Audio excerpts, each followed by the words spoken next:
number of days to file the motion. Kapag po, after the motion, hindi pa sila pinagbigyan, may option pa sila. Magmo-motion pa sila sa tanggapan ng Presidente. Yan, DOJ pwede pa po yan.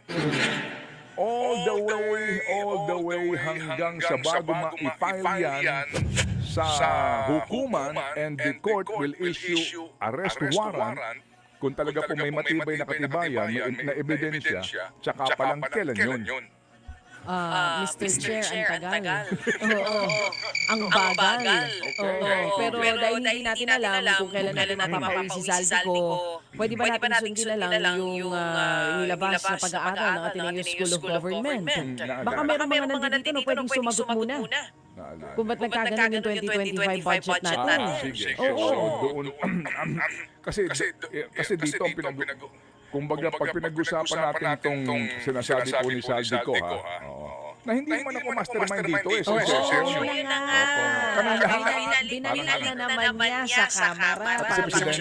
Pati sa Presidente, actually, pati sa Pangulong Marcos Jr., madamay na dito. Sinabi niya, alam niya, pinagbutuhan naman natin ito, di ba? It was signed by the President. Naku po, mga kababayan, it was signed by the President. Dinawit na si Dayunyur. Halaka, mga kababayan. Kaya pala, ayaw nilang ipatawag itong si Zaldico na kailangan pa ng parliamentary na kung ano-ano. Bawal daw ito pagka walang ganun. Sabi ni Senador Marcoleta, kailangan ba yung parliamentary? Mas mataas ba yan kaysa sa accountability?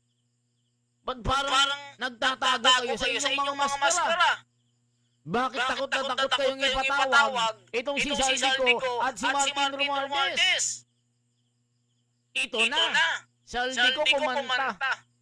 Hingay, si Dayunyur ang nag-sign yan. May signature yan. Alam mga kababayan. Kaya pala, the name that cannot be mentioned. Dinadawit na. Yung malaking isda dito, halaka. May ganun siya. Mahal Presidente ito Nakita niyo yung kailan yung unang hearing para po sa preliminary investigation na postpone to November 3 ngayong taon. Preliminary investigation pa lang yan. So November. So ilang buwan na naman po hihintayin dyan ang mga pamilya po ng biktima dito. Ilang buwan na naman ang bibilangin. Opo, diba? Doon sa preliminary investigation ng DOJ, may sagutan pa yan dyan. Okay? And then, meron pa mga pagkontra dyan ng mga abogado. Definitely po, itong mga abogado ito, alam nyo na ibig ko sabihin.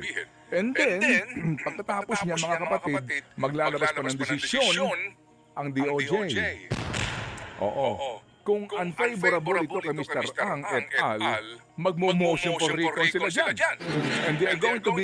Ni Zaldico, na mga hindi ko kaya mag-isa to. Yung ating budget ay in-approve ng both houses. Sa akin dito kasi yung pangangatwiran na yan, pangangatwiran na yan, ano na ho yan sa akin, given na yan. Panig-panig. Ito ho kasi yung example na kayong mga miyembro ng Kongreso, bago kayo huwag kayong pumayag na lumabas yung BICAM report today, boto kayo mamayang gabi. Wag na.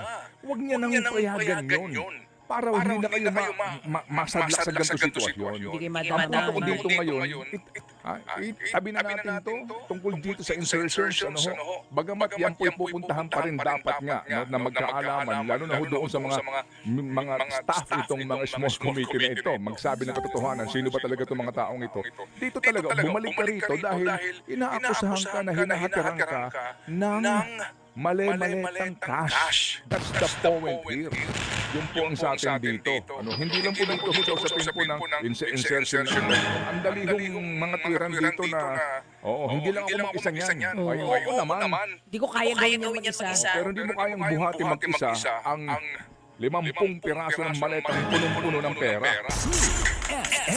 Okay. Sige. Pero kaya niya ba yung ubusin mag-isa? Grabe mga kababayan, totoo nga naman. Grabe si Dayunyur. Si Dayunyur Junior, dinamay na dito, Zaldico. Martin Romualdez nilaglag na rin mga kababayan. Na hindi lang daw siya yung mag-isa. Bakit ako lang? Bakit ako lang ang nadudurog ngayon? Bakit ako lang ako? Meron namang mga master dyan. Hala ka, mga kababayan. Dinawit na talaga si Dayon dito. Ha? Oo.